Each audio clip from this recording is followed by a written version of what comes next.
Atenção, meninos e meninas, bom dia. Tudo bem? Aos nossos amigos e irmãos internautas, bom dia. Que sejam também abençoados pelo Senhor. Parabéns para o nosso irmão Adalto, aluno da classe que faz aniversário. Ele disse que está quase completando 100 anos, mas demora um pouco, né? Está longe ainda, 100 anos. Eu quero passar aqui algumas informações. Primeiro é o seguinte, eu quero agradecer, porque essa é a última aula que eu vou dar esse ano, na classe. Domingo que vem a dona Geusina fecha com a chave de ouro a nossa estudo, a nossa sala, a classe separada. A partir do outro domingo, há convidados especiais para dar aulas conjuntas durante o mês final de dezembro e todo o mês de janeiro. Então nós estaremos de férias, né, nesse período, grande férias, beleza, né? Dia 21 nosso encontro. É dia 21, é o sábado, que horário está marcado? Eu marquei para as 2 horas. Então dia 21, às 2 horas, vão ter um encontro social, no salão social da igreja, da classe Monte Sião, que a dona Geusina promove todo ano. Esse molho aí da classe é ela que promove, né? E então está convidando, quer fazer alguma coisa nesse sentido, mas não precisa fazer. A gente vai passar um filme e regado com pipoca. Opa! Eu convidei para fazer as pipocas. E eu gostaria que vocês trouxessem todo mundo da classe. Pode trazer amigos, aqueles que não vêm, por favor, venham. Porque é o único dia que a gente tem que estar junto fora da classe. É verdade. Então eu acho que isso é muito. Todo ano fazemos esse momento social com a classe, encerrando o ano. A dona Geusina promove esse momento, então vai ser dia 21, às 2 horas da tarde, tá certo? Lá no salão social. Vocês todos estão convidados. Outra coisa, essa, como já disse, é a última lição que eu dou para esse ano. Graças a Deus, agradeço primeiro essa classe, os alunos que com atenção, carinhosamente nos receberam, nos toleraram durante esse ano, dando aulas, matérias que os irmãos conheceram e nos edificaram espiritualmente, como sempre acontece com toda a palavra de Deus que nós estudamos. Agora eu peço o seguinte, guardem esta revista, porque temos ainda 7 lições para frente, então nós não vamos aposentá-la. Quando nós voltarmos em janeiro, em fevereiro, nós vamos dar continuidade a esta revista, tá? Que é sobre liberdade, fé e prática. Você tem nas suas mãos.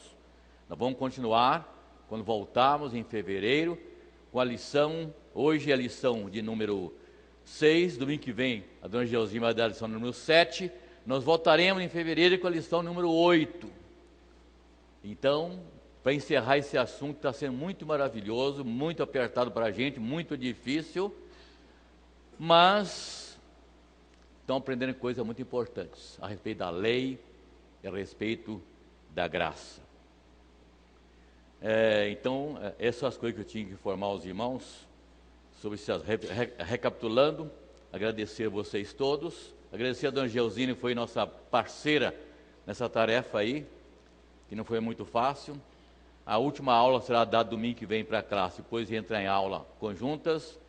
E guarde a revista, por favor, para nós voltarmos com ela no mês de fevereiro, se Deus quiser. Nós tratamos tanta coisa a respeito da lei, mas como é que Jesus encarava a lei? O que Jesus disse a respeito da lei? Achei interessante que há alguma coisa muito importante. Não, disse ele, presta atenção, não penseis que vim revogar a lei e os profetas. Eu já vi pastor dizer no púlpito isto, Cristo veio e revogou a lei, de jeito nenhum. Cristo não revogou a lei. Ele cumpriu a lei por nós, que nós não tínhamos condição de fazer isto. O nosso cimo de fé responde isto. Pode o homem guardar perfeitamente a lei de Deus? A resposta é, nenhum mero homem, desde a queda de Adão, guardou ou guardará perfeitamente a lei de Deus.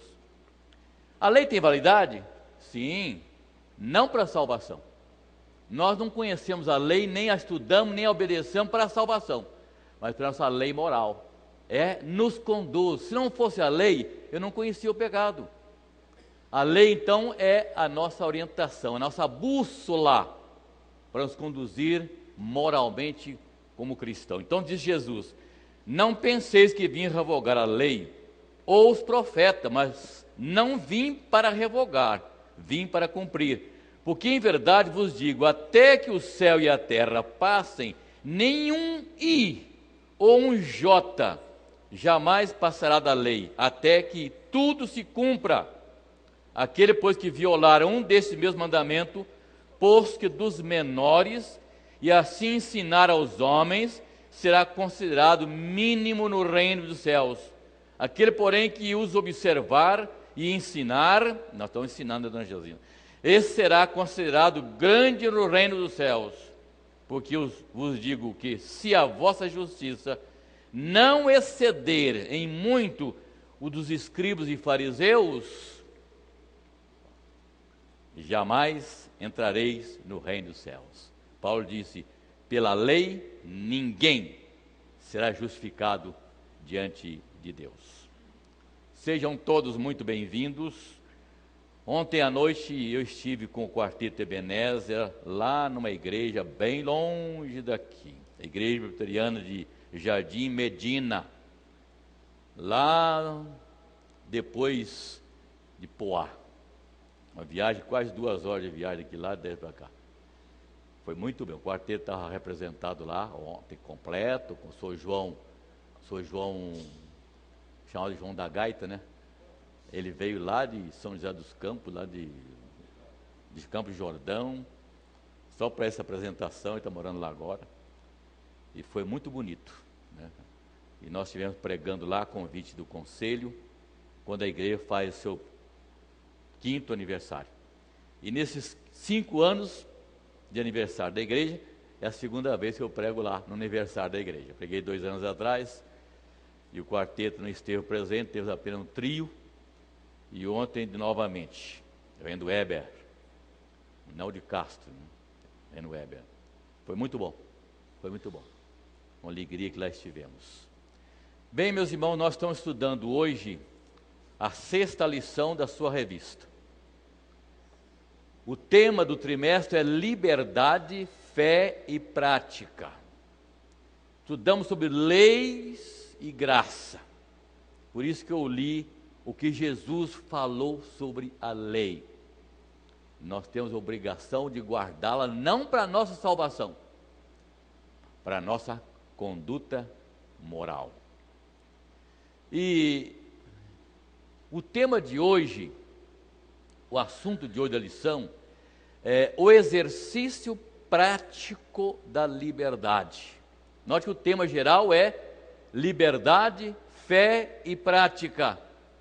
E nosso assunto de hoje é o exercício prático da liberdade. Nós estamos estudando o último capítulo de Gálatas. Então, domingo que vem, o Angelzinho já começa estudando o livro, a carta de Tiago. Na verdade, essa palavra prática está mais ligada a Tiago, porque Tiago é o escritor sagrado que ele está dando ênfase à prática do cristianismo. O viver a fé, praticar a fé. Tanto é que a lição de hoje ela está dividida em 2 partes: vivendo para os outros. Sabia que você tem que viver para os outros? Não? O que eu tenho com a vida dos outros? Não tem nada com isso. Cada um tem cuidado de si. Pensa assim para você ver o que acontece. E segundo, vivendo para a glória de Deus. Como crentes, então, a lição de hoje, o exercício prático da liberdade, nos ensina que vivemos para os outros, vivendo para os outros. Temos que olhar para os outros, levar a carga um dos outros, cuidar do meu irmão. E depois, a segunda parte da lição é vivendo para a glória de Deus. Então nós nunca vivemos para nós mesmos, notaram? Vivemos para os outros e vivemos para a glória de Deus. O capítulo 6 de Gálatas, é o último capítulo dessa carta, ele está dividido em 4 partes. Do versículo 1 até o versículo 5 fala do auxílio mútuo e a responsabilidade pessoal, o uso da liberdade para praticar o bem. Na verdade é isto, do versículo 1 até o 5, auxílio mútuo e responsabilidade pessoal, ou o uso da liberdade para praticar o bem. Do versículo 6, a segunda parte, do versículo 6 até o versículo 10, o que o homem semear, isso também ceifará. Nós conhecemos tantos versículos. Então significa o seguinte: fazendo o bem ou o mal, colheremos resultados. O que o homem semear, isso ceifará. Fazendo o bem ou o mal, nós colhemos resultados. Porque aquele que o homem semear, isso também ceifará. A terceira parte desse capítulo é do versículo 11 até o 17. Paulo gloria-se na cruz de Cristo. E a expressão que ele gloriava na cruz de Cristo, ele estava se contradizendo com os legalistas que se gloriavam no sinal da circuncisão. Eles se orgulhavam de um sinal que eles tinham, que era a circuncisão. Aquilo era tudo para eles. Circuncisão é salvação. E Paulo diz: não, eu me glorio na cruz de Cristo. Meu rumo é completamente diferente. E finalmente o que tem? A bênção. É importante a bênção? Todas as cartas de Paulo, ele termina a carta dando a bênção, exceto a carta aos Romanos, se não me engano. Eu fiz umas pesquisas aí, de repente alguém encontra a bênção aí, eu fico mal. Mas todas as cartas Paulo encerra com a bênção no final da lição. É uma coisa interessante, né? É interessante, uma coisa que nós mesmos temos esse costume, às vezes fazendo até mesmo automaticamente. Há uma conversa sua, pessoal, com alguém, seja crente ou não, eu tenho esse costume. Deus te abençoe. Né? Deus te abençoe. Quando nós telefonamos para alguém, realmente, ou crente ou não, às vezes é até assunto de comercial, nem se conhece muito bem a pessoa. A minha esposa então é mestre disso. Que Deus te abençoe, meu amigo, meu irmão. É um costume antigo, vem lá do Velho Testamento. Você quer ver lá no livro de Números, capítulo 6, versículo 22 a 27? Era costume também no Antigo Testamento. E quem impetrava essa bênção eram os sacerdotes, porque eles conduziam o serviço divino no templo. E quando terminava despedir aos crentes, após o encontro com eles impetravam a chamada bênção sacerdotal, que é linda, linda, linda. Quem vai ler?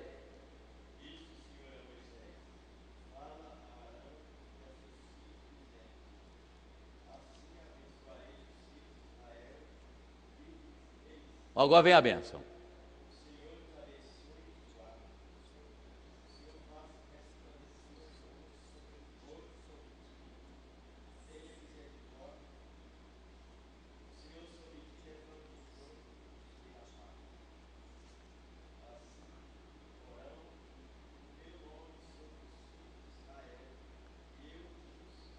Então era uma ordem de Deus abençoar o povo. Nós temos condição e autoridade, como crentes, de abençoar outro irmão em nome de Jesus. Eu te abençoo em nome de Jesus. Porque a minha bênção própria não tem muito sentido, nem vale nada. Então, a própria Bíblia diz: Deus mandou Moisés ensinar para que o sacerdote fizesse isto. Então o povo, ao sair, recebia essa bênção, que a pessoa saía tão tranquila e abençoada. E nossos púlpitos? Como é que termina os cultos quando o pastor está no púlpito? A bênção apostólica. E são muitos tipos de bênção apostólica, cada pastor tem o seu tipo de abençoar o povo de Deus, impetrando a mão sobre o povo de Deus. Isso tem muito sentido, minha gente. Isso não é apenas um final de culto qualquer, isso tem muito sentido. a congregação está sendo despedida com a bênção de Deus. Receba essa bênção. Alguns pregadores, levante, abre a mão. Deu a bênção, fecha a mão de novo. A bênção não vem pelas mãos, vem pelo coração, não é isso? Né? Lembre-se disto. Bom, dito essas... Eu queria que o senhor falasse por que só os pastores podem... Porque a verdade é o seguinte, quem fazia no tempo dos apóstolos eram os apóstolos, né? Quem fazia no tempo... O presbítero Inaldo, um dia dele, deu bênção numa igreja aí, foi visitar, foi pregar numa igreja aí, independente, e o pastor falou assim, pastor ou presbítero? Eu sei, eu vou falar isso. Não, eu não sou pastor. Não, aqui o presbítero pode dar a bênção. Ele deu a bênção, e daí? Tem algum mal nisso? Por isso que eu estou perguntando. Porque a nossa Constituição presbiteriana, diz que são funções privativas do ministro. Impetrar a bênção ao povo de Deus e outras bênçãos, outras coisas lá. Mas se alguém manda, que mal que há nisso, não é isso? Eu impetrei bênção apostólica aqui na igreja, dentro da igreja católica, aqui na rua Saigon, na rua Renata. A igreja cheia de gente, até os porões lá. Eu vou contar a história como foi, né? Que alguém não sabe. Era uma vizinha aqui, ó. E o casal de idosos fizeram 50 anos de vida conjugal. E a família é conhecida da gente, Ana Maria, outras pessoas aí, convidaram para nós irmos lá, minha esposa e eu, na programação de bodas de ouro do casal, avós dela. Nós fomos. Quando eu entrei na igreja, vieram comigo, a moça já veio, olha, o senhor vai fazer uma leitura bíblica aqui na hora da cerimônia. Eu falei, minha filha, não tem condição. Eu não tinha levei minha Bíblia lá, né? Não levei minha Bíblia aquele dia. Falei, não tem para ler, não trouxe meus óculos para ler, uma desculpinha qualquer. Porque para evitar também esse tipo de ecumenismo, né? A igreja presbiteriana é avessa ecumenismo, né? Podia alguém me ver lá lendo a Bíblia, vai fazer bobagem. Né? Para mim não tem problema nenhum. Eu ia numa igreja católica, eu fui muitas vezes na minha vida, lá no centro de São Paulo, que ia muitas vezes no centro de São Paulo, lá na Sé, fui por lá no tempo que tinha que procurar coisas da igreja, consultório, escritório de advogados, e era tão difícil isso, tinham lá na rua a Liberdade, aí lá que a gente ia. Então, às vezes, eu esperava um pouquinho, eu ia entrar na igreja, lá na catedral dessa Sé. Sentava lá e orava. É um silêncio maravilhoso. Ninguém esteve conversando lá dentro, como às vezes acontece na igreja aqui, fica cochichando. Ninguém, todo um silêncio, um ambiente sepulcral. Quantas vezes eu entrei ali naquela igreja, expus diante de Deus, não dos santos que estão lá, os meus problemas e as lutas que eu enfrentava. E muitas vezes cheguei lá, tenha misericórdia de mim, Senhor. Só isso, fala. É a segunda vez que você pegou. Não, que te jogar não tem problema nenhum. Então, voltando à história. Bom, a leitura eu me livrei, mas quando eu estava no final da cerimônia, já 2 padres falando muito bem, falando da Bíblia. Aí, quando terminou a cerimônia, eu quero convidar o pastor Abel da igreja presbiteriana de Vila Formosa a impetrar a bênção ao povo de Deus. Falei, e aí agora? Meu filho, lá estendi a mão e abençoei o povo de Deus, abençoei o povo. E quando eu terminei, nunca recebi palma nas bênçãos, mas a igreja toda batendo palma. Falei, valeu a pena, né? E o Abel ficou conhecido aquele dia lá. O que tem isso com a lição? Tem, bênção. Está falando de bênção, não é isso?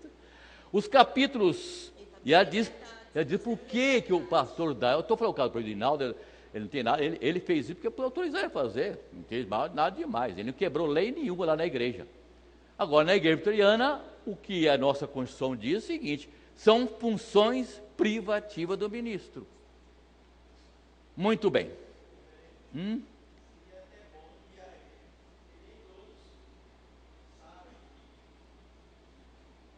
Hã?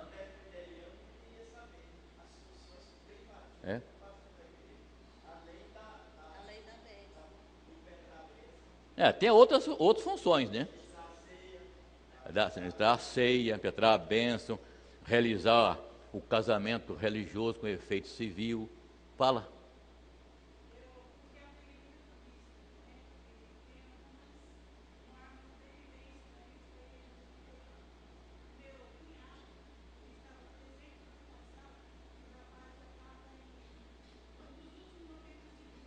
Isso aí é pior ainda. Casar? Pensei que era batizar.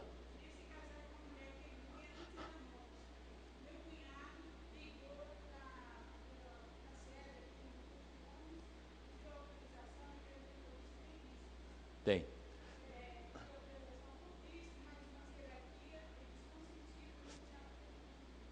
Eu já tive experiência aqui nessa igreja, de pais chegar na minha casa e dizer assim, pais da igreja, hein? Pais da igreja, não vou dizer, pedindo, meu neto, meu filho no caso, está muito mal, eu acho que ele não vai se salvar, eu queria batizá-lo. Falei, por que você quer batizar o filho? Porque ele está doente. Porque para não morrer sem batizar. Falei, qual o mal se ele morrer sem batizar? Então aquela crença boba de que, uma crença meio católica, né? A criança antes de batizar, ela é pagã, ela precisa ser batizada. Então eu recusei algumas vezes, eu expliquei bem a pessoa, até ela se entender, porque também isso é terrível. Ela entender, por 2 vezes aconteceu isso com a pessoa, pessoas diferentes. Falei, não precisa batizar seu filho, pode falar, meu irmão.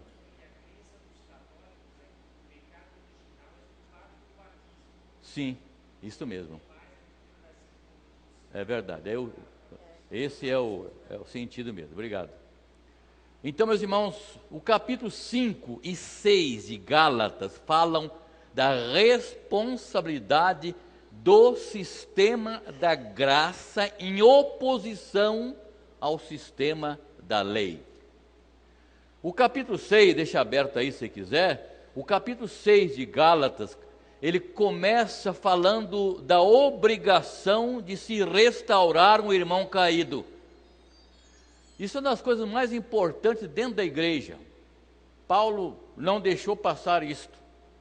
Irmãos, diz ele, se alguém for surpreendido em alguma falta, pense bem sobre o pecado ser pego de surpresa ou premeditado, não? Tem pecado premeditado aí, praticado. Note bem, irmãos, se alguém for surpreendido em alguma falta, surpreendido em alguma falta, vós que sois espirituais, corrigi-o com espírito de brandura, e guarda-te para que não sejas também tentado. Eu já vi casos assim.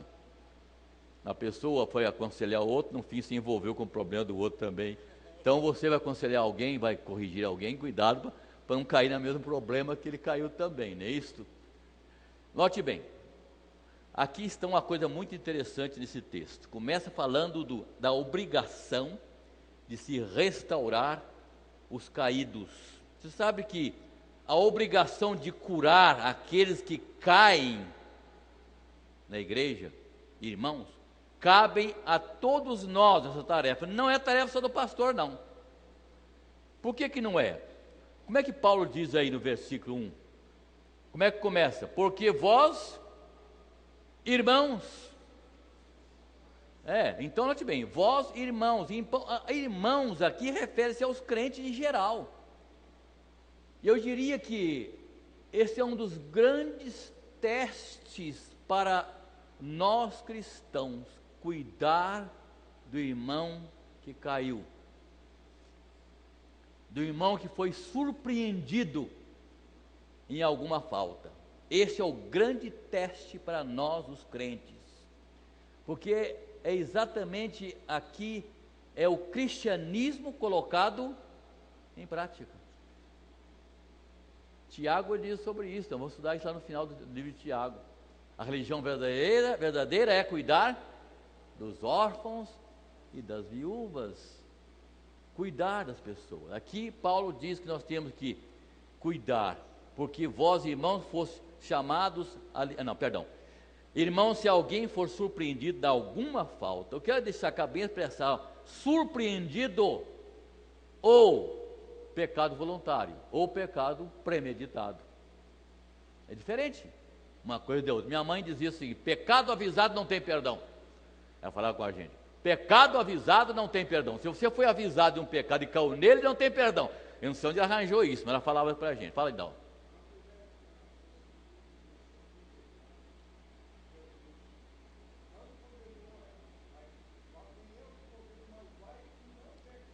Então ele não condenou porque ele exigiu alguma coisa para cumprir. Porque ele condenou o erro dela, sim, porque adultério não era certo. Mas ele diz, vai, não peques mais. Se você fizer isso, está perdoado, tudo bem. Não continua no erro. Porque às vezes a pessoa pede perdão por um pecado e comete ele amanhã de novo. Ah, Senhor, me perdoa, eu sei que errei, pequei, Senhor, amanhã faz de novo. É recorrente. Já não é pego em surpresa, né? Não é um pecado mais que o surpreendeu. Não. Então é muito comum, isso acontece lá no meio católico romano, da questão do carnaval, né? Depois do carnaval fez todas as besteiras, todas as bobagens que imaginaram, quebraram todas as leis da sua religião lá. Na quarta-feira vai na igreja com a cinzinha na testa, com um rostinho assim, ai, me perdoa, Senhor, mas no ano que vem eu pulo de novo. Então, tem muita gente assim, comete os mesmos pecados sempre, e aí vem e se diz que arrependeu nada. O que é arrependimento? Arrependimento é reconhecer o pecado, confessar o pecado, deixar o pecado e voltar para Deus. O arrependimento tem essas 3 etapas. Reconhecer que é pecado, que é pecador. Aliás, a expressão lá do João que diz, se confessar os vossos pecados, ele é fiel e justo. A palavra se confessar os pecados significa, se você está de acordo com Deus que você é pecador, você confessa seus pecados, ele, Jesus, é fiel e justo para perdoar os pecados e purificar de toda injustiça. A expressão, se confessar os vossos pecados, significa, Senhor, eu estou de acordo. O Senhor disse que sou um pecador, eu sou mesmo. A palavra vem do grego, significa concordar. Confessar o pecado é concordar. Então, continuando aqui, que eu nem sei se eu parei mais, corrigiu, eu estava dizendo a respeito disso. Mas o texto continua com uma coisinha a mais aqui. Então, eu disse que o cristianismo aqui, atender, é um teste para a vida cristã, porque o cristianismo é colocado, quando o cristianismo é colocado em prática, é quando a nossa religião é colocada em prática, quando nós atendemos o nosso próximo, quando realizamos as coisas úteis. O que fazemos com o irmão que cai? Qual é a reação normal de uma igreja? Não digo a igreja toda, qual a reação de algumas pessoas? Qual é a nossa atitude para com aquele que é apanhado em alguma falta?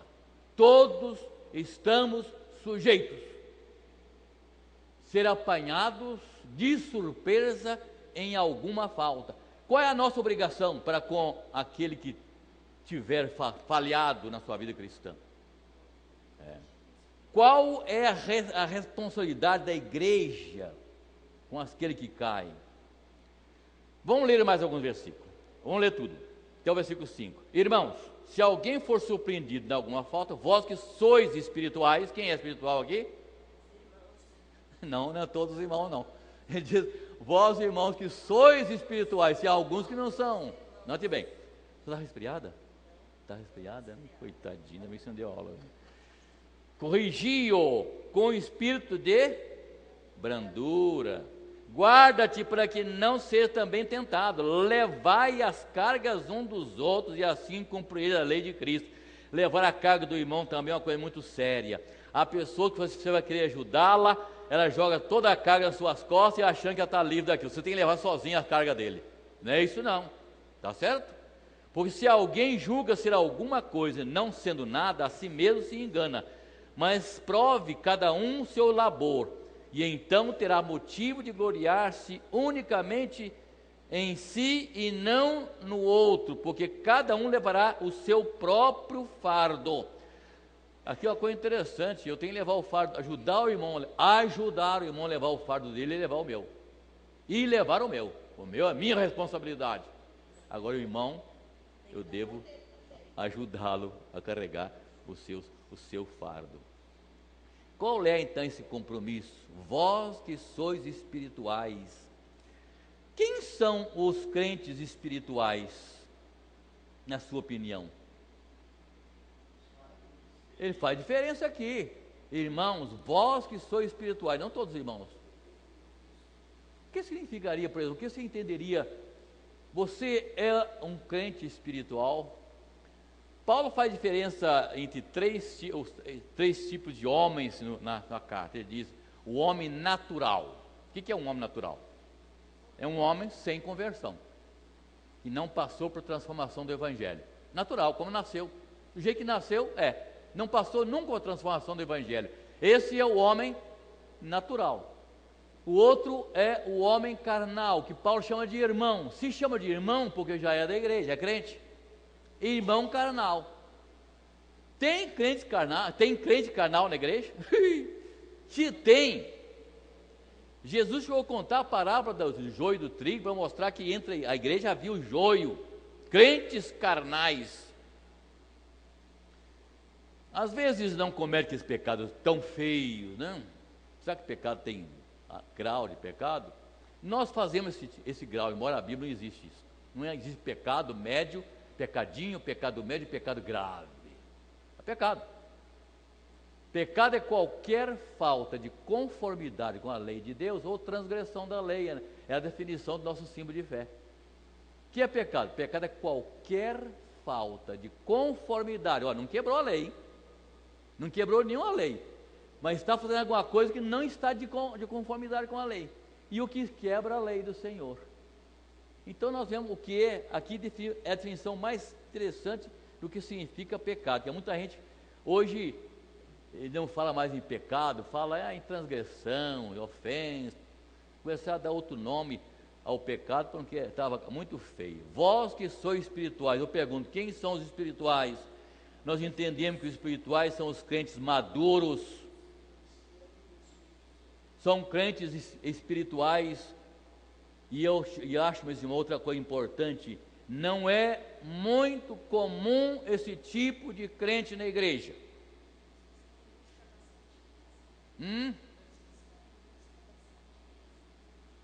Interessante que todo crente deveria estar em busca da santificação, mas nem todos estão.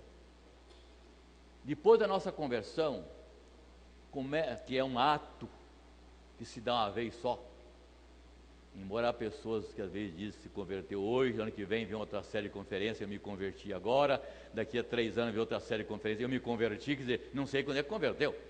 A conversão é um ato, se dá uma vez só, é a graça irresistível. Quando o Espírito Santo fala o coração da pessoa, levando o Evangelho, o pregador, eu já tenho dito muitas vezes, eu só posso atingir aqui com a minha palavra, seja agradável a você ou não, o que não importa também para mim, eu só posso atingir os seus ouvidos, nada mais. Você está me ouvindo? Muito bem, é isso aí, está me ouvindo. Agora, quem fala ao coração é o Espírito Santo. Então, quando que dá a conversão? Ele ouviu a palavra de Deus, tem que ouvir, não tem? Paulo diz, tem que ouvir a palavra de Deus para chegar, para converter-se. Que se não houver pregação, não há conversão. Verdade? É isso que Paulo fala em capítulo 10 de Romanos. Ele ouviu a pregação, chamada externa. É ouvindo a mensagem do pregador, ou então leu um folheto, ouviu um programa de televisão, não importa. Ouviu a palavra por alguém, ou leu alguma coisa. Esse é o chamado externo. Precisa ter esse chamado externo. E o chamado interno, que ao mesmo tempo que você ouve a mensagem, Cristo fala ao seu coração, o Espírito Santo fala ao seu coração. E você se quebranta diante de Deus. Graça irresistível. Quando Deus chama, não adianta fugir, viu? Pode furar o buraco no chão, entrar dentro e vai te buscar lá. Por isso que eu falo o seguinte: aqueles que são eleitos do Senhor vão se salvar um dia, vão ser salvos um dia, já estão predestinados à salvação, escolhidos por Deus. E lá Paulo diz, quem Deus predestinou, Ele chamou. Quem Ele chamou, Ele justificou. Nós já vimos o que significa justificação. Deus declara você sem culpa para o resto da sua vida.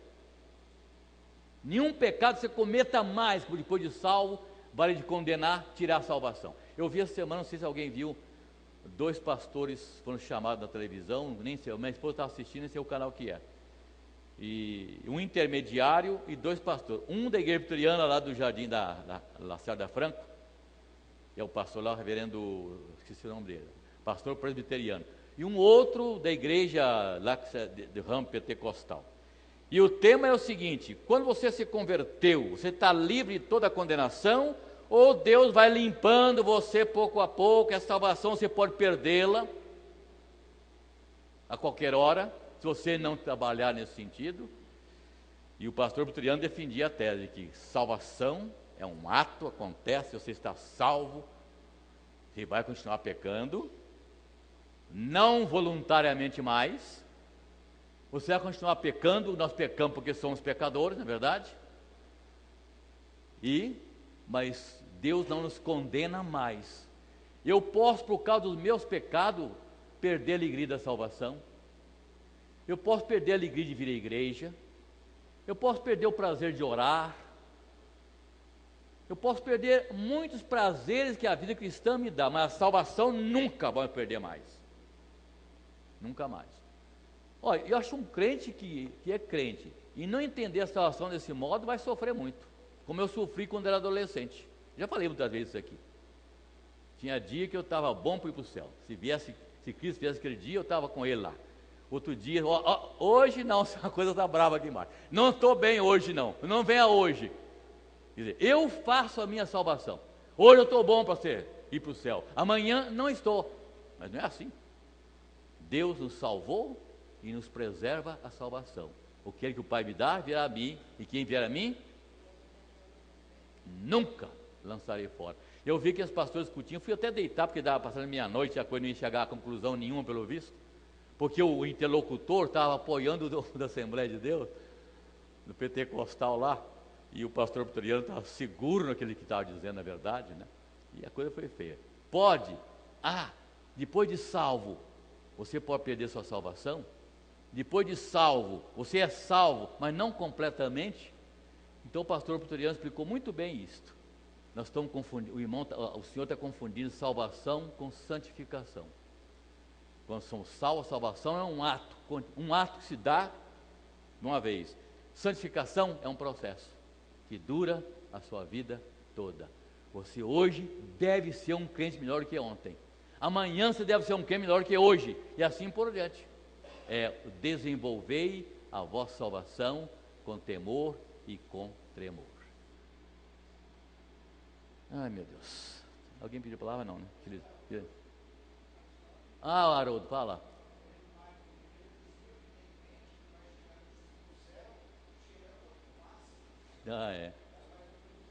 Deixando a roupa na cerca, né? Obrigado. Deixando a roupa na cerca, é verdade. Aliás, todos nós, viu? Ninguém pensa em chegar ao céu ileso, não. Ninguém pensa em chegar ao céu sem cicatrizes, não, viu, gente? Vida cristã é vida de sofrimento. Porque nós somos oponente de tudo que existe nesse mundo.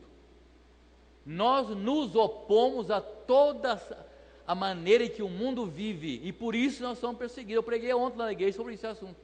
A diferença entre a igreja primitiva e a igreja de hoje.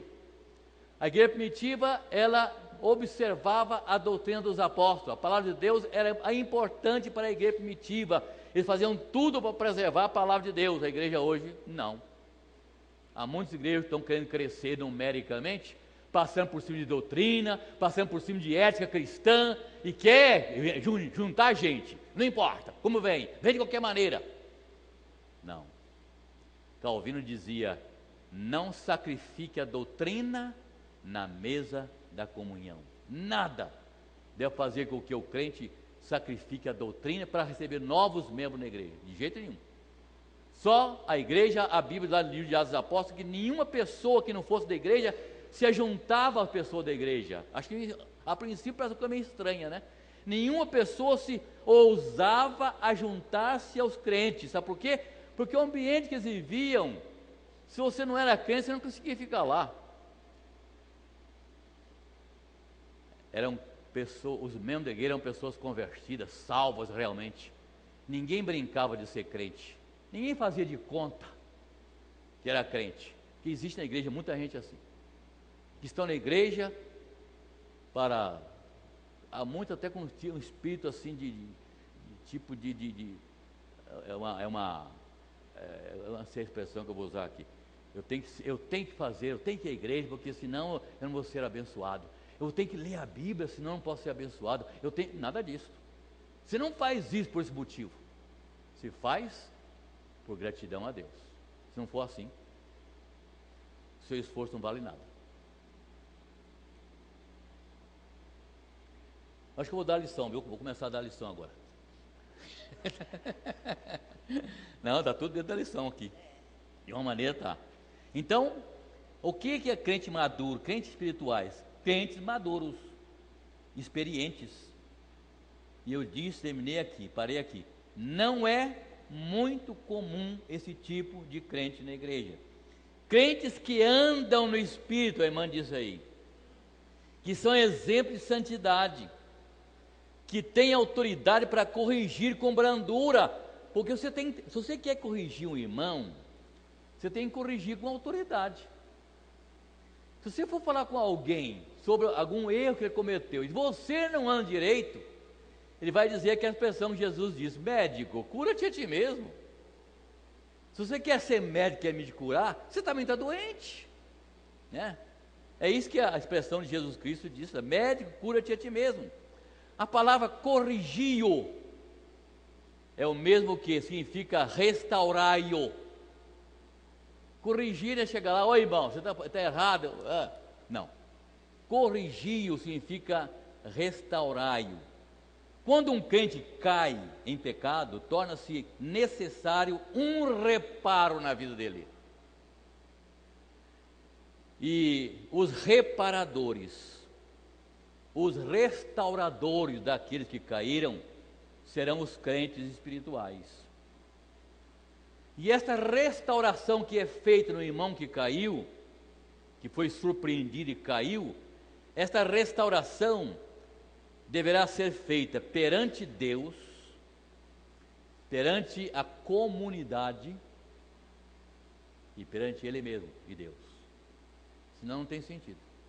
Fulano cometeu um erro e passou, ninguém precisa saber. Não. O reparo é feito perante Deus, perante a comunidade. É que foi prejudicada, é que sofreu na carne. Porque quando o irmão dizia lá no sermão ontem, quando um irmão está em pecado, toda a igreja sofre com isso. Toda a igreja sofre com isso. Você pode nem perceber, mas se há um irmão dentro da igreja vivendo em pecado, a igreja toda sofre por causa do pecado dele. Sabe por quê? Somos um corpo. Imagine se alguém machucou esse meu dedinho, essa semana mesmo eu cortei esse dedinho um pouquinho, já está sarando aqui. Como doeu, gente. Às vezes há doenças que começam na ponta do dedo e vai comendo sua mão toda, e aqui e todo, e a pessoa morre até por isso. Por quê? Faz parte do seu corpo. Esse dedinho aqui, que acho que é o menor membro do seu corpo, faz parte do seu corpo. Você não pode cortar aqui sem sofrer consequência nenhuma. Na igreja também é assim. O irmão, por mais simples que ele seja, está vivendo em pecado, a igreja toda sofre. Paralisa a obra da igreja, paralisa a ação do Espírito Santo sobre a vida da igreja. E muitas vezes as mensagens pastorais não saem do teto, não atinge o coração de ninguém. Um irmão esteja em pecado. Então, é bom nós aprendermos isso. Uma restauração, o restaurador ou reparador tem que fazer com que essa restauração seja feita perante Deus, a comunidade e perante o próprio pessoa. Nota outra frase aqui do versículo de número 1. Já falamos uma coisa nesse sentido. Significa a outra frase aqui: se alguém for surpreendido em alguma falta. Eu já falei algumas vezes sobre isso, mas repetindo. Significa ser apanhado em flagrante, de maneira inesperada. Significa cair repentinamente num pecado. Significa algo que acontece sem que se espera, sem que se busca. Isso pode acontecer com qualquer um de nós. Por isso há uma advertência que diz o seguinte: quem pensa, a dona Débora não está aqui hoje, né? Quem pensa estar de pé, veja, não caia. Eu disse outro dia, eu repito: o diabo quer fazer cair aquele que cair, vai causar um escândalo tamanho na igreja. Aquele crente insignificante não vai causar muito escândalo, mas aquele crente está na direção, o pastor, um oficial de igreja, um líder, abre os olhos, porque é isso que o diabo quer, vai causar um grande escândalo, escandalizar a igreja e trazer coisas tremendas, e aqueles crentes que não são espirituais, vai tudo embora. Claro, eu sempre digo o seguinte, alguém falou de fogueira, a vida cristã é uma fogueira, nós somos passados por essa fogueira, depois que passou toda aquela queimada terrível das provações na vida da igreja que passa, ou nossas vidas, então vão ficar lá só aquele que o Haroldo disse, aqueles que estão chamuscados pela fumaça do sofrimento, mas estão lá, no seu lugar, ali. E os outros? Não estão aqui mais. Sumiram. Mas aqueles que são fiéis, os crentes verdadeiros, os crentes espirituais, eles permanecem ali. Embora depois que passou tudo, ele tem que se limpar, porque está todo chamuscado, né, pelas fumaças do sofrimento. Mas está no seu lugarzinho na igreja, orando com a igreja, participando da vida da igreja, enquanto os que não são, perna para quem te quer. É isto? Não estou aqui mais. Eu estou falando de experiência, 52 anos de ministério. Então, meus irmãos, lembra outra coisa interessante. O crente é o guardião de seu irmão na fé. O homem não é uma ilha. Essa lei de Cristo é a lei do amor. O amor é princípio normativo da família de Deus. Alguém podia ler Gálatas 5:22 aí, por favor? Enquanto continua aqui. Então, nenhum homem é uma ilha. É a mensagem do versículo 2. Levai as cargas uns dos outros e assim cumprireis a lei de Cristo. Esse versículo quer dizer exatamente aí. Um homem, nenhuma pessoa é uma ilha.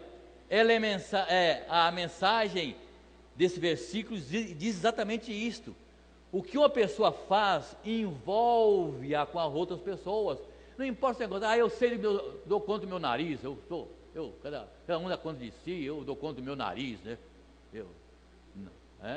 Expressões como essa aqui. Então eu não tenho nada com as... Não, meu irmão.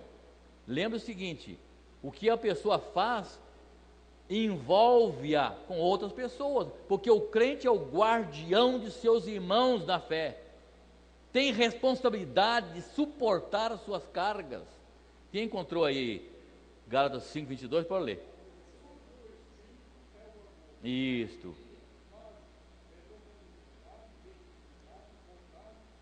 O fruto do Espírito é amor. Nota que o fruto do Espírito é um só? Não. Como é que está escrito aí? O fruto do Espírito é... Não. Sabe o que compara? A turma faz o seguinte, você pega uma laranja, não tem uma laranja? Não é uma laranja? Não é isso. Uma laranja. É laranja. Aquele negócio amarelo é uma laranja. Você descasca e tem o quê? Os gomos separadinhos. É uma laranja composta de vários gomos. Então, eu entendo assim. Paulo diz, porque as obras, note bem, quando fala das obras da carne, não fala fruto, obras. Fala obras. Você, crente carnal, produz você mesmo na sua vida obras da carne. Eu sempre pergunto, mas o crente produz obra da carne? Sim, o crente carnal faz isso. Agora, quando refere-se ao Espírito, fala de fruto, que não sou eu quem põe em mim, mas o Espírito de Deus coloca em mim. Fruto do Espírito é amor. E aí vem os gomos, né? Quais são os outros? Paz, mansidão, domínio próprio, essas coisas todas que vocês vê aí na Bíblia. Já foi lido o texto lá, né? Então, nós temos responsabilidade de suportar as cargas um dos outros. Provérbios 25, 11. Alguém podia ler aí rapidinho? Perdoar suas faltas, restaurá-lo quando estiver errado. Essa é a nossa função na prática do cristianismo. Perdoar as faltas daquele que caiu em falta, restaurá-lo quando estiver errado. Quem leu? Achou o texto aí? Isto.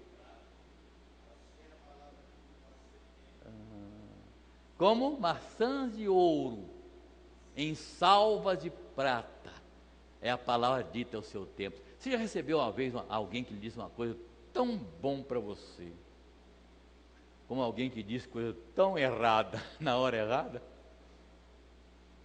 Né? Tem gente que fala coisa errada na hora errada, palavra que não vai ajudar ninguém, vai só atrapalhar. Né, Georgina? Fulano tinha esse problema, morreu, né? Ela me contou a história dessa nesse dia, pouco tempo atrás, né? Aconteceu. Então as pessoas dizem isso às vezes. Agora, o que diz lá, a palavra boa é como maçãs de ouro em salvas de prata. Eu já recebi na minha vida palavras que então caiu como uma água numa língua sedenta. Frase que a gente guardou na vida. Eu me lembro quando nosso irmão o diácono Sojeto Pereira da Silva, saudosa memória, sofria horrores da sua enfermidade. A gente chegava lá e dizia, está como Deus quer. Eu guardei essa frase até hoje. Está como Deus quer. Mas o homem sofrendo horrores ali. Ele tinha um problema na perna, que você via aquela perna branquinha, ele tinha aquelas cutis bem branquinha, você via por dentro você via mexendo dentro, como você pega um copo de água aqui. Ó, você pega o copo de água, a água está mexendo aqui dentro. Dentro da perna dele mexia os pulsos, você via para fora do sofrimento que ele passava. Eu visitei muitas vezes, chorei com ele. Depois, quando chegou o problema da minha filha ano passado, o irmão Elias de Souza, dona Regina disseram, não confia em médico, confia em Deus. Então são palavras que vêm numa hora tão boa, são palavras que estão como maçãs de ouro em salvas de prata. Mas a cada pessoa fala cada bobagem, cada asneira, cada coisa errada. Fala, minha irmã.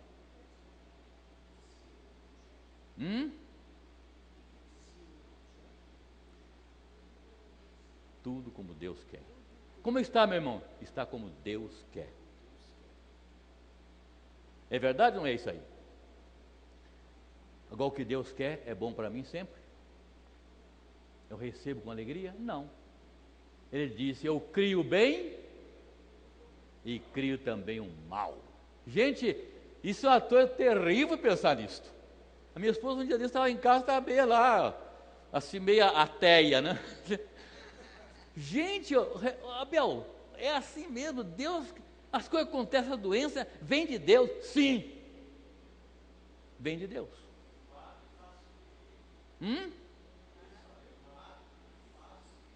É isso aí. Então, meu irmão, Deus está no controle de tudo. O que lhe acontece é por propósito de Deus, pelo seu consentimento.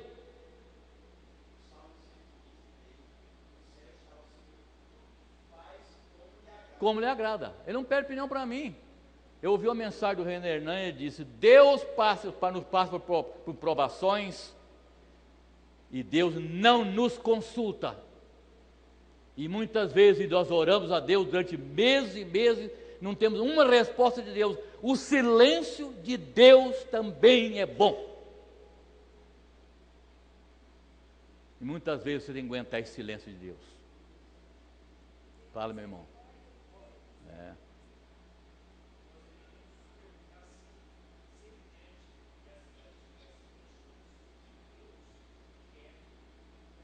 Exatamente.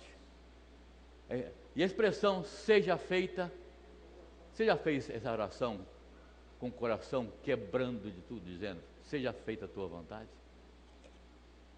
Aí eu lembro que a Bíblia diz, e Jesus ensinou o seu discípulo a orar dizendo, Pai nosso que está no céu, santificado seja o teu nome, venha o teu reino, seja feita a tua vontade, assim na terra como no céu. Significa o seguinte, a vontade de Deus tem que ser feita na minha vida, como os anjos fazem no céu.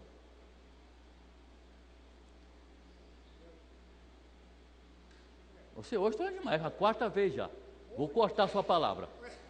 Fala, brincadeira, vai em frente, vai. Hoje é aniversário dele, estou dando. A verdade, a coisa que eu mais gosto, eu sei que a coisa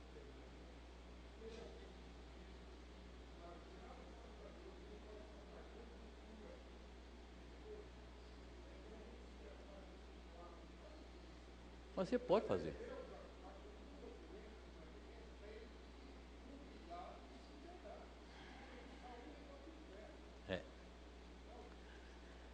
O que Caim respondeu para Deus quando Deus perguntou, onde está teu irmão Abel?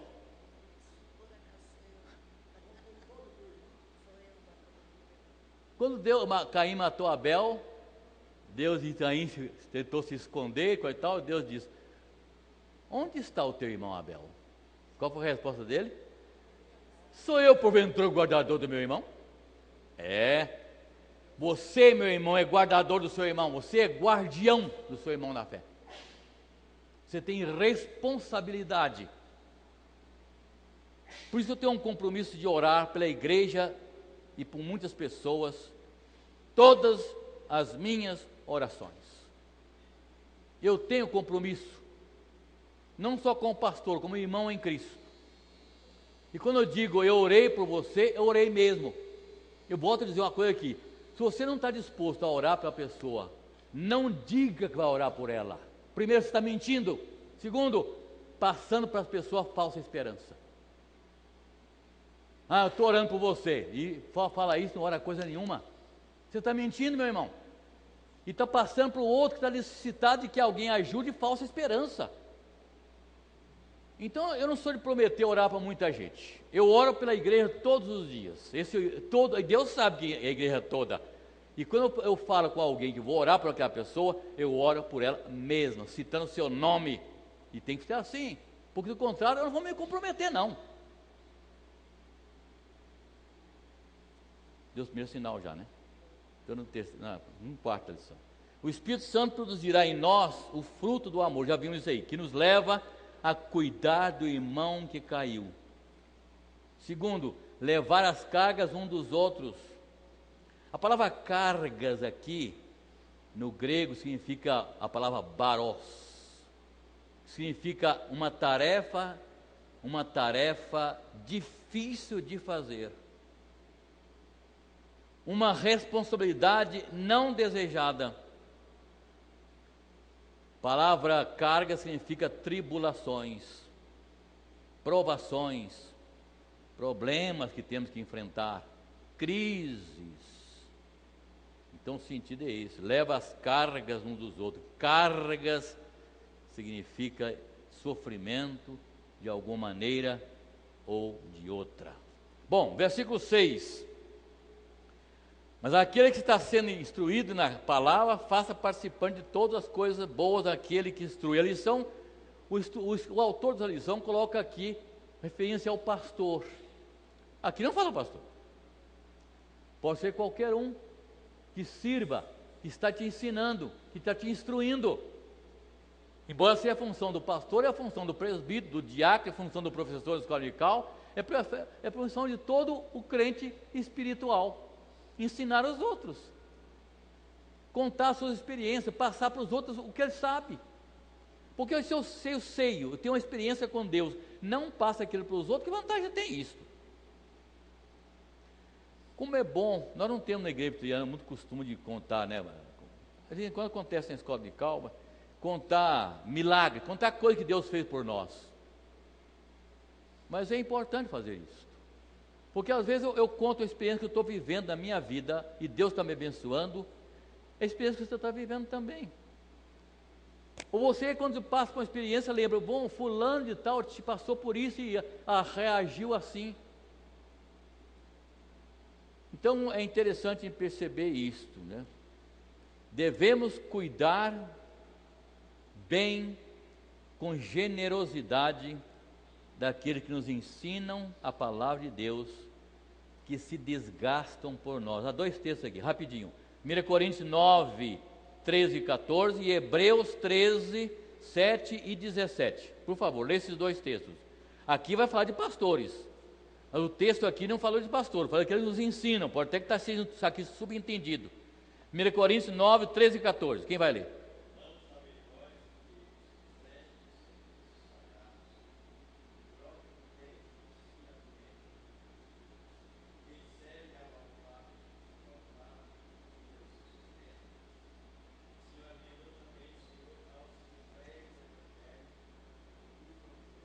Isso aí. E agora Hebreus 13, 7 e 17.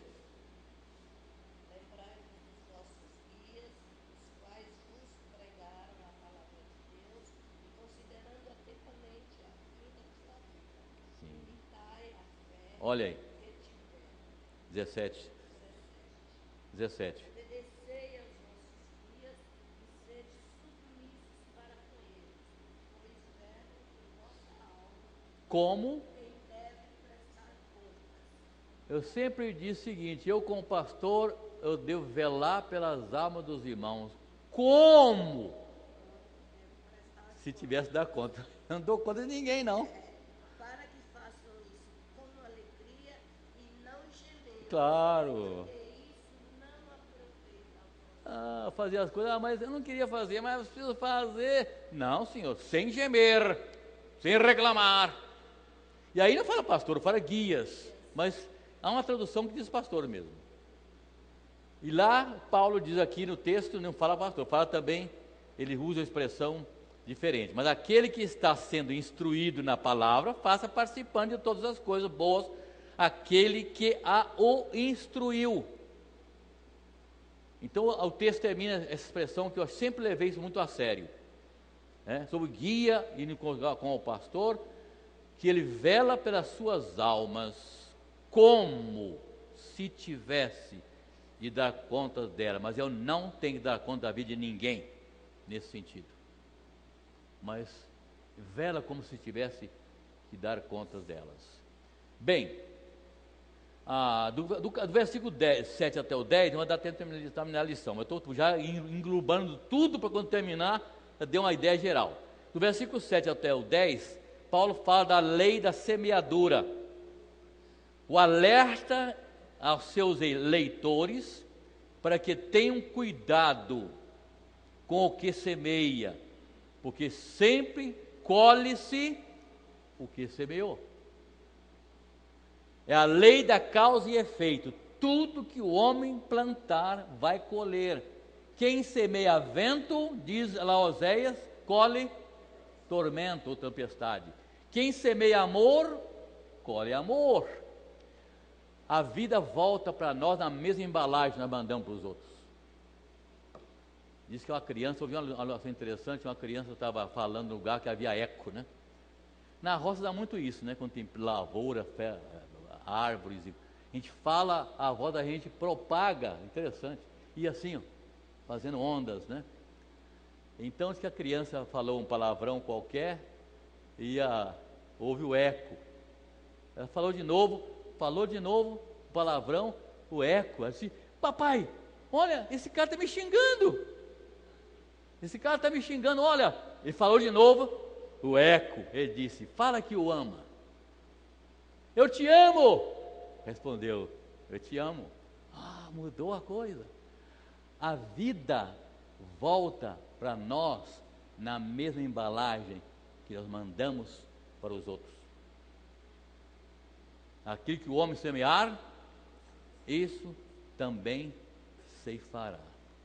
Quem semeia inimizade, eu era pastor de Resplendor lá em Minas, no ministério, tinha um campo grande, 6 congregações no interior, eu ia visitar e tinha uma família que era tão amiga da gente, mas o filho e a mãe era um crente, o marido não era, mas ele recebia a gente na casa dele de uma maneira tão extraordinária, né? Mas chegava na mesa, ele chegava na casa dele, ele estava com armas na cintura, revólver na cintura, dentro de casa. E um dia eu cheguei lá, ele estava com 2. Falei, que é isso, rapaz? Que está louco? Ele falou assim, pastor, infelizmente eu semeei muita inimizade com esse povo por aqui. Hoje eu não posso andar desprevenido. Se eu sair de casa, estou ali na esquina, que era na roça, né? Estou dali no caminho, estou lá naquela curvinha, lembrei que não peguei meu revólver, eu volto e pego, eu me sinto inseguro sem ele. O outro dizia que comigo ninguém pode. E um dia encontraram ele morto, formiga comendo os olhos dele, com revólver, os 2 revólveres na cinta, e está escrito o seguinte: comigo ninguém pode. Quer dizer, estava armado com 2 revólveres, alguém o matou, caiu lá formiga comeu os olhos dele, está vendo? Não adiantava nada, eu já falei isso para o homem um dia lá, eu tinha amizade com ele, tratava muito bem a gente, sabe? Mas ele disse, pastor, eu faço isso, desculpem tudo isso que eu estou andando com a arma. Eu falei, mas que adianta se chegar alguém que você não percebe? Não, é muito difícil. Meus cachorros acusam que tem alguém chegando por aí. Eu já fico prontidão. Eu plantei inimizade aqui nesse lugar. Eu estou colhendo hoje inimizade. Falei, olha a maneira mais fácil de acabar com isso? Como? Acaba com seus inimigos. Matando? Não, tornando amigo deles. Isso aí é impossível. Isso aí é impossível. Não, impossível, né? Para Deus não é impossível, não. No grego, a palavra aqui, há outra expressão aqui interessante, no versículo 9, né? Nós estamos correndo um pouco aqui. No versículo 9: não nos cansemos de fazer o bem, porque a seu tempo ceifaremos, se não... você pode desfalecer fazendo o bem. Olha isso aqui, esse versículo me chamou a atenção, né? Ninguém pode colher se não semear. Não cansemos. No grego a palavra significa perder o ânimo, desesperar-se. Não perca o ânimo, não se desespere. A palavra de Deus não promete ao crente vida fácil, mas ela nos recomenda a não nos cansarmos, perder o ânimo. E é curioso a expressão aqui nesse mesmo versículo. O que diz aí? Que é fácil. Não nos cansemos de fazer o bem, porque a seu tempo ceifaremos, se não nos vermos desfalecidos. Então note bem, é fácil desistir de praticar o bem. É fácil, você tem boa intenção de praticar o bem, mas às vezes você cansa. E a Bíblia não nos apresenta uma vida fácil, mas ela nos recomenda a não nos cansarmos, perder o ânimo. É curioso notar que como é fácil a gente desistir de praticar o bem. Você já praticou o bem com uma pessoa e um dia você desistiu? E o autor da lição apresenta aqui algumas causas, alguns motivos de pessoas desistir. Primeiro, problemas pessoais. Pessoas recusam de dar por falta de recursos ou problemas pessoais. Ou às vezes, meus irmãos, outra coisa que acontece muito, decepção de pessoas ingratas. A ingratidão é um grande obstáculo se ajudar as pessoas. Há pessoas que são tão ingratas que acham que são obrigados a ajudá-las. Aprenda a dizer obrigado. Não importa o que alguém lhe ofereceu, por mais simples que seja. Aprenda a dizer obrigado. Aprenda a ser grato. Se a Bíblia fala, não nos cansemos de fazer o bem, porque é possível você cansar de fazer o bem a certas pessoas. Porque elas são ingratas. Há pessoas que não sabem agradecer um bem que recebe dos outros. E há mais uma coisa, há pessoas que até se ofendem quando recebem um presente que não é bom. A minha esposa, eu chamo ela de Mamãe Noel, né? Porque ela sempre vem à igreja, dá só um pacotinho aí, presentinho para um, para outro. Para bem assim, cuidado com os presentinhos que você manda, não manda presentinho qualquer, não. Assim, por que não? Embora eu receba presente, qualquer presente que eu receba, não me custou nada. Alguém lembrou-se de mim, agradeço. Mas as pessoas que não agradecem o que recebem, não. Você pode fazer um favor para ele a vida inteira, mandar uma mala de presente para ele e não agradece. Ela pega e, que bom, que bom, que bom. Daí põe defeito ainda naquilo que faz para eles. Acontecem essas coisas. Paulo então encerra essa sessão, acabou meu tempo. Paulo encerra essa sessão de ensinamentos sobre a semeadura e colheita, dizendo que os resultados, olha aqui, hein, que os resultados podem ser positivos ou negativos, e dará em resultado tanto para a recompensa dos justos, como castigo dos ímpios. O versículo 10 diz, por isso, enquanto tiver oportunidade, faça o bem a todos, principalmente,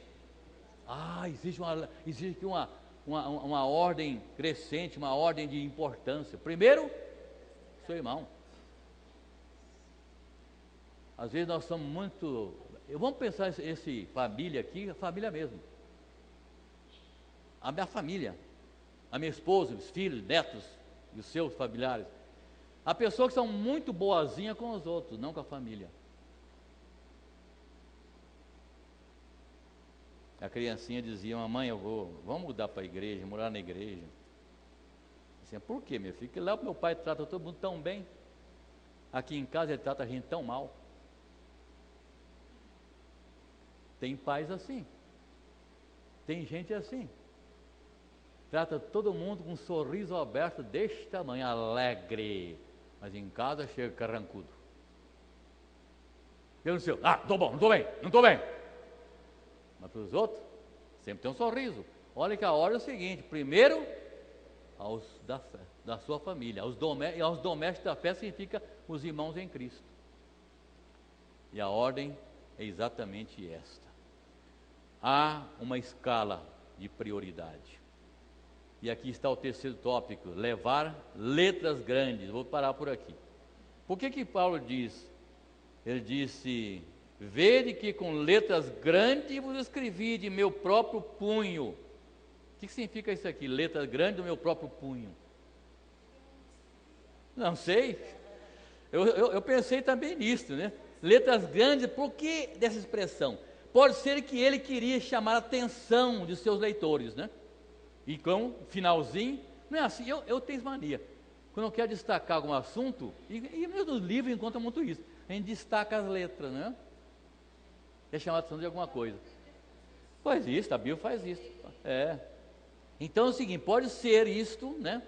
O próprio punho, pode ser, significa que ele não escreveu essa carta, só quando chegou no final que ele escreveu, pode ser isto, ou pode ser que ele escreveu toda a carta em letras grandes. Você não tem qual é a conclusão aqui. Ele não disse, eu termino escrevendo com letras grandes. Não, ele disse o seguinte, vede que com grande letra vos escrevi. Então dá a impressão que ele escreveu toda a carta de Romanos com letras grandes. Por que será? Paulo não tinha um espinho na carne? Que poderia ser o problema de vista? Qual é a pessoa que é professora?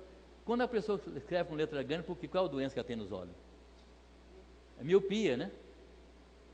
Paulo podia ser míope.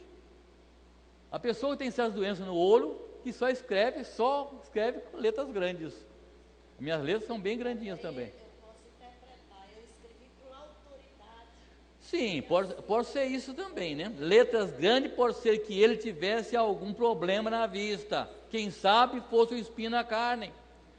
Mas encerrando, note que Paulo não se esqueceu aqui no finalzinho da lição do livro de Gálatas, ele não esqueceu de dar uma lambadinha novamente nos legalistas, né? Versículo 12 e 13. Ele diz que o importante não é vocês se ufanarem do sinal que vocês têm na carne, que é a circuncisão. Eu me glorio em Cristo Jesus. E eu trago no meu corpo as marcas do Senhor Jesus Cristo. Meus irmãos, que Deus nos abençoe. Essas lições têm sido muito proveitosas para a minha vida, estudando esses textos aqui. Eu creio que tem sido também para a dona Geusina, minha irmã. E não tem sido fácil, mas a gente tem feito com tanto carinho, com tanto amor. E são coisas maravilhosas que a gente tem aprendido aqui. Que Deus nos abençoe. Vocês estão dispensados. Eu vou dar nota, não sei quanto para vocês. É fim de ano.